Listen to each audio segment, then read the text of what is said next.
Hello friends, welcome to Mithuntips. இன்னைக்கு நம்ம சேனல்ல ரொம்பவே டேஸ்டியான ரொம்பவே சத்துக்கள் அதிகம் இருக்கக்கூடிய ஒரு கம்மஞ்சோறு ரெசிபி தாங்க பார்க்க போறோம். இந்த கம்மஞ்சோறு பாத்தீங்கன்னா நான் இன்னைக்கு கம்பு குருணையில செஞ்சிருக்கேன். ரொம்பவே சுலபமா செஞ்சிரலாம். ரொம்பவே டேஸ்டியாவும் இருக்கும். இத நம்ம 4 நாள் வரைக்கும் கெட்டு போகாம எப்படி ஸ்டோர் பண்ணி வெச்சுக்கிறது அப்படிங்கறதையும் பார்க்கலாம். வாங்க வீடியோக்குள்ள போகலாம். இப்போ நம்ம முதல்ல ஒரு அகலமான பாத்திரம் எடுத்துக்கோங்க. ஏன்னா நம்ம இந்த கம்பு குருணையை வந்துட்டு நல்லா கழிஞ்சு எடுக்கணும். அதுக்காக நான் இன்னைக்கு 2 டம்ளர் அளவுக்கு கம்பு குருணை வந்து எடுத்திருக்கேன். இது வந்து நம்ம கடையில் வாங்குறோம் இல்லையா, அந்த கம்பு குருணை தான். நான் வீட்டில் ரெடி பண்ணது கிடையாது. ஒருவேளை உங்ககிட்ட முழு கம்பு இருந்துச்சு அப்படின்னா முதல்ல அதை மிக்ஸி ஜாரில் ஒரு ஓட்டு ஓட்டிட்டு அதில் மேல் தோல்லாம் நீக்கிட்டு அதுக்கப்புறமா நம்ம வந்துட்டு அதை இந்த மாதிரி குருணையாக மாற்றணும். இப்போது நம்ம ஏற்கனவே ரெடிமேடாக வாங்கின குருணை அப்படிங்கிறதுனால இதில் வந்துட்டு நம்ம தண்ணி விட்டு நல்லா கழிஞ்சு எடுத்துக்கணும். ஒரு 4-5 தடவை நல்லா கழிஞ்சுக்கணும். இதை கழியும் போது பார்த்திங்கன்னா நம்ம நார்மல் கம்பு மாதிரி இதை டக்குன்னு கழிஞ்சு ஊற்றிட முடியாது. அதனால் இதை நல்லா கழிஞ்சதுக்கப்புறம் ஒரு நிமிஷம் அப்படியே விட்டுறணும். அப்போ தான் வந்துட்டு அந்த மேல் தோல் தனியாக மேலால் நிற்கும். அதுக்கப்புறமா கீழே குருணையெல்லாம் வந்து அப்படியே நின்றும். அதுக்கப்புறமா தான் இது வந்து வடிக்கணும். ஸோ ஒவ்வொரு முறையும் இதே மாதிரியான ஸ்டெப்ஸ் தான் வந்து ஃபாலோ பண்ணோம். இப்போ 4-5 முறை வந்துட்டு நல்லா கழிஞ்சு எடுத்தாச்சு. இதை நம்ம அப்படியே வச்சுட்டு இன்னொரு பாத்திரத்தில் தண்ணி சூடுபடுத்திக்கலாம். இப்போ ஒரு பாத்திரத்தில் 1 கப் கம்பு குருணைக்கு பார்த்திங்கன்னா 2.5 கப் தண்ணி அந்த ரேஷியோவில் எடுத்திருக்கேன். நீங்கள் எந்த கப்பில் வந்து கம்பு குருணையை வந்து மெஷர் பண்ணுறீங்களோ அதே கப்பில் வந்துட்டு நீங்கள் எடுத்துக்கோங்க தண்ணி.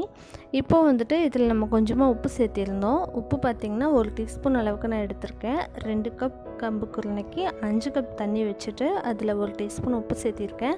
உப்பு வந்து இன்னுமே கூட நீங்கள் சுவைக்கு தகுந்த மாதிரி அதிகமாக சேர்த்துக்கலாம். இப்போது தண்ணி வந்துட்டு ஓரளவுக்கு சூடானதும், அதாவது அந்த பபிள்ஸ் எல்லாம் அப்படியே மேலே எழும்பும் இல்லையா, அந்த ஸ்டேஜில் நம்ம கழிஞ்சு வச்சுருக்க கம்பு குருணையை வந்து இதில் சேர்த்துடலாம்.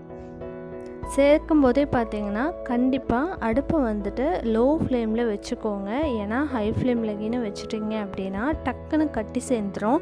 அதுக்கப்புறம் நம்ம அதை எதுவுமே பண்ண முடியாது. அதனால் கண்டிப்பாக வந்துட்டு ஒரு பாதி அளவுக்கு தண்ணி சூடானதுமே நம்ம கம்பு குருணையை வந்து இதில் சேர்த்துக்கலாம். கட்டாயம் அடுப்பை வந்து கம்மியாக வச்சுக்கிட்டு அதுக்கப்புறமா சேர்த்திக்கோங்க. கொஞ்சம் கொஞ்சமாக சேர்த்துட்டு கடைசியாக நல்லா வந்து கலந்து விட்டுக்கிட்டே இருக்கணும். கண்டிப்பாக வந்துட்டு ஒரு 15 மினிட்ஸாவது ஆகும்.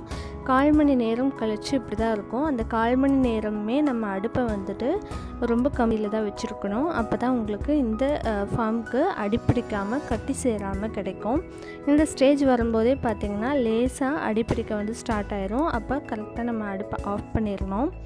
இப்போ இந்த அளவுக்கு நல்ல பக்குவமாக ஆனதுக்கப்புறமா இதை நம்ம குக்கரில் வச்சு விசில் விட போகிறோம். இப்போ இதை அடுப்புலேருந்து இறக்கிடுங்க. அதுக்கப்புறமா குக்கரில் கொஞ்சமாக தண்ணி விட்டுக்கலாம். ஒரு 1/4 குக்கர் அளவுக்கு தண்ணி சேர்த்துட்டு அதுக்கு கீழே ஒரு மூடி போட்டிருக்கேன். அதுக்கு மேலே நம்ம செஞ்சு வச்சுருக்க அந்த கம்பஞ்சோரை வந்து வச்சுட்டு இதை மூடி வச்சு ஒரு 4-5 விசில் வந்து விட்டு எடுத்துக்கோங்க. அப்போ தான் உங்களுக்கு நல்லா வந்து வெந்து சாஃப்டாக வரும். குழந்தைகள்லாம் சாப்பிட்றதுக்கு ரொம்பவே நல்லாயிருக்கும். இப்போ பார்த்திங்கன்னா 4-5 விசில் விட்டதுக்கப்புறமா ப்ரெஷர் ஃபுல்லாக ரிலீஸ் ஆயிடுச்சு. அதுக்கப்புறம் இப்போ இதை வந்து ஓப்பன் பண்ணி பார்க்கலாம்.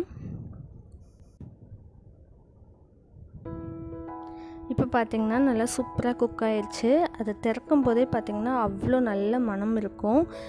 இப்போது நல்லா சுட சுட இருக்கும்போது இதுக்கு வந்து நம்ம குழம்பு ஊற்றி சாப்பிடும்போது ரொம்பவே நல்லாயிருக்கும்.